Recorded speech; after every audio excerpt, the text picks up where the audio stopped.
very different from mine. There's really millions that think that the election was stolen without a fraction of an evidence shred. They think Biden's the worst thing and Trump's a good person, like reality was turned on its head. But if you're ever scared of Republican rednecks, always just remember one thing. They have all the guns, they think the country was stolen, and they haven't even done anything. Chicken motherfuckers! Every day I read the news of Republican rednecks. They seem very crazy and very scary. They own lots of guns, they know how to use them, and they'll shoot if they think it's necessary. They're rough and they're tough, and they believe stupid stuff fast and building slowly in drabs and dribs. Till they're super far gone, they believe QAnon, and they fantasize of punishing libs. But if you're ever scared of Republican rednecks, always just remember one thing. They have all the guns, they think the country was stolen, and they haven't even done anything. Total pussies! They can rage up and down, they can make lots of sound, but there's nothing that those sissies can do. They've only won once in a popular election since 92.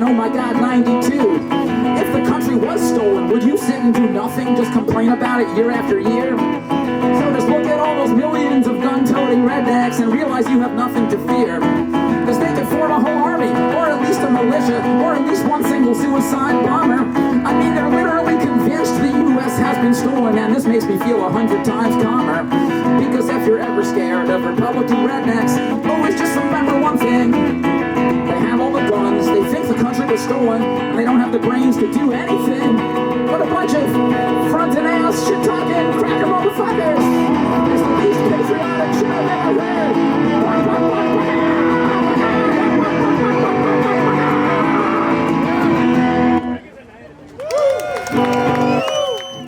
Now we've all heard mean old rich Trump talk, and if we want change, we must walk the walk.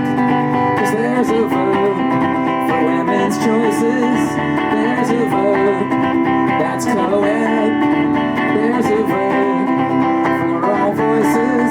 Let's move ahead, let's move ahead. Kamala Harris and Walz will win. Let's vote them in, time to begin. Kamala now with 10. Trump's hopes are dim, 'cause they're gonna win. Every day you'll hear me yelling, she's a lawyer and Trump's a felon. Trump's got Vance, 'cause Trump's a villain. Remember, Trump lost Pence, 'cause Trump tried to kill him. There's issues too big to ignore, and the climate can't wait one term more. Now we've got a team for tax fairness, a team for healthcare, and for schools to heal the climate, to spread awareness. Let's change the rules, change the rules. Kamala now with 10. Let's vote them in, let change begin. Kamala now with 10. Trump's hopes are dim, 'cause they're gonna win. Every day it's getting tighter. We've had the platforms, now we have a fighter. Every day it's getting closer. Trump's jail cell opens, now in you go, sir.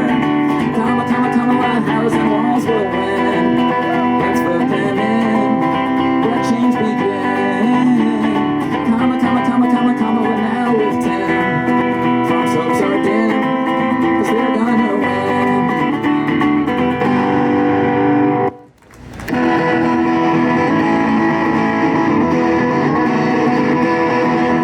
We look back and say people were morons.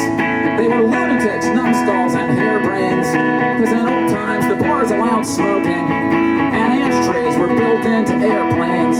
Such schmucks, those poor nicotine addicts, they'd freak out if 1 hour or a minute their mouth should feel nervous or naked without some cigarette to stick in it. Yeah, but if you could give me the choice now to end up as a lung cancer crone, to be hooked on Marlboros or Camels versus now being hooked on my phone, well, at least smoking looked freaking badass. For rebel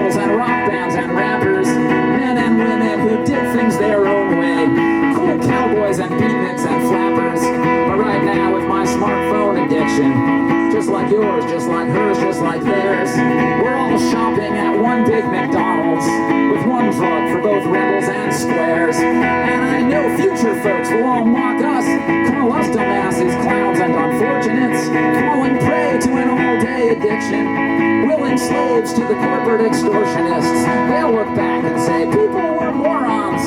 They were lunatics, numbskulls, and harebrains. Because in old times the bars allowed smartphones and USB ports were built into airplanes. Such schmucks, those poor phone and web addicts, they'd freak out if 1 hour or a minute their eyes should feel nervous or naked without some kind of phone to stick in it. Those old smokers at work desks or discos, we look back and say, God, they were clueless to puff away, hooked in all places. No modern smart person would do this. Such smokers, such exploited suckers, so deceived by the cruel corporations that would prey on their poor helpless lung cells with that addiction that swept through all nations. Oh, but now we're so smart and so healthy, we'd never be such hopeless junkies. Yeah, but now we're addicted to smartphones. It's the new trick that's made us all monkeys. We say, gee, won't a smoker just quit it? Go cold turkey, be brave, be empowered. Cause in cars or in rock clubs or diners, you keep clutching your smokes like a coward. Yeah, we look down our nose at those addicts, at the terrible things smokers did. They couldn't stop it at work time or playtime. They didn't even do it in front of their kid.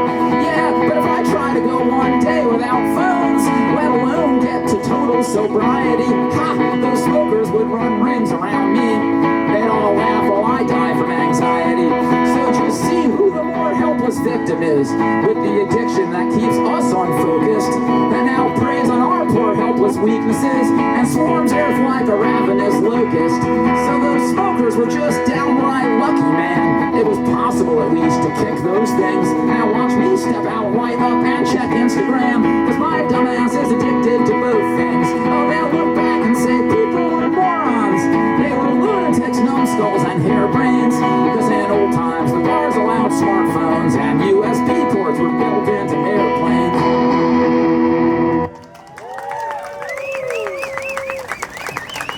Once upon a sofa stretching, while I sat there, idly kvetching over many a lame and schmaltzy show of television dreck, till I made a wise decision and said, enough with the television, when from my fire escape there flew a pigeon looking for a peck.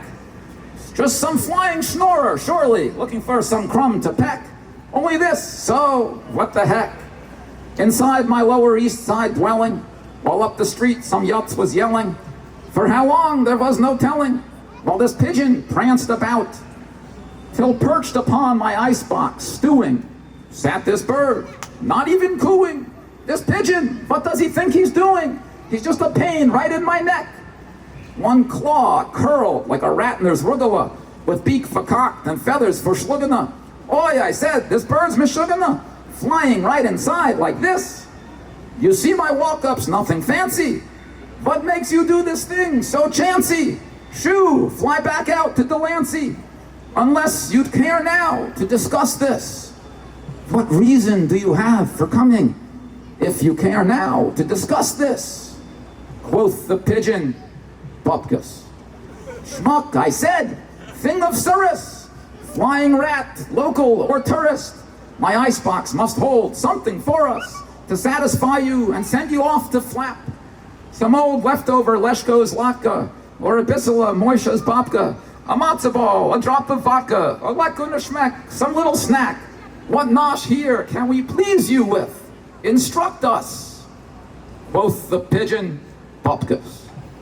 So, turning off the Jimmy Kimmel, I spun a dreidel and scored a gimmel and said, let's go to Yona Schimmel. Surely there on Houston Street you can find a snack or 10. You must just want some nice knish to make you fly away again. Or just to stop in and took us a ren. Cause what's for you here?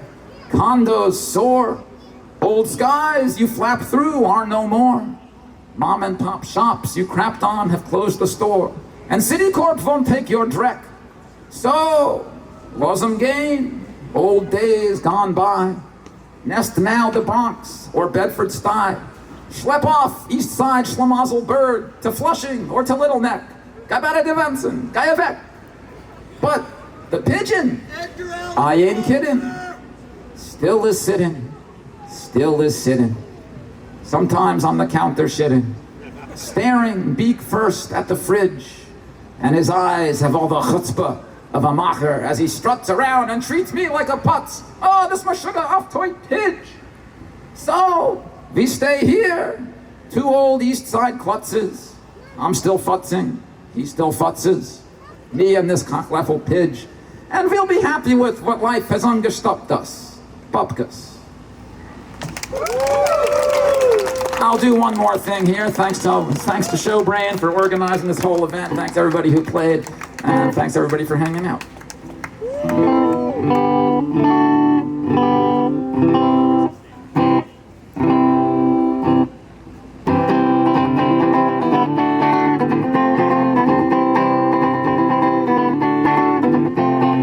Things that people give me have got to go into the trash. Letters people send me, I always burn them into ash. Cause someone wants to give it, means I have to keep it. Why? I just throw it in the trash or I'll be stuck with it till I die. A vinyl and a t-shirt from a band that I once played with. And a mug with my name on it from a family I once stayed with. And a elaborate handmade birthday card adds an extra special factor that just makes it slightly harder to stuff down the trash compactor. Cause things that people give me have gotta go into the trash. Letters people send me, I always burn them into ash. Cause someone wants to give it, means I have to keep it. Why? I just shove it in the trash or I'll be stuck with it till I die. Pins and homemade comic books, an old zine that a friend did. Gotta store it the rest of my life, is that what he intended? You only pressed 9 copies of your poem book, that's great. Presented me one as a gift, guess what, now there's just 8. Cause the endless flow of clutter has to have an exit strategy. I chuck stuff from my grandmother, tossing your tapes, not a tragedy.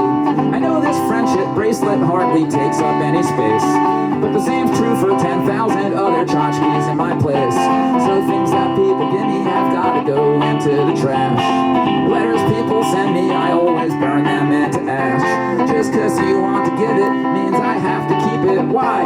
I just chuck it in the trash or I'll be stuck with it till I die. A baseball cap I got from playing at some record store. A ticket stub from Fish at SPAC in 1994. The photo in a frame of your bar mitzvah or your newborn. These little drops of rain all form a killer clutter crap storm. So straight into the trash go all these gestures of goodwill. It's only basic math, from here on out be killed or kill. These heartfelt, sentimental objects soothe us and unite us, but I can't let my apartment be a mountain of detritus. So things that people give me, I throw right into the trash. Letters that you send me will be read and burned to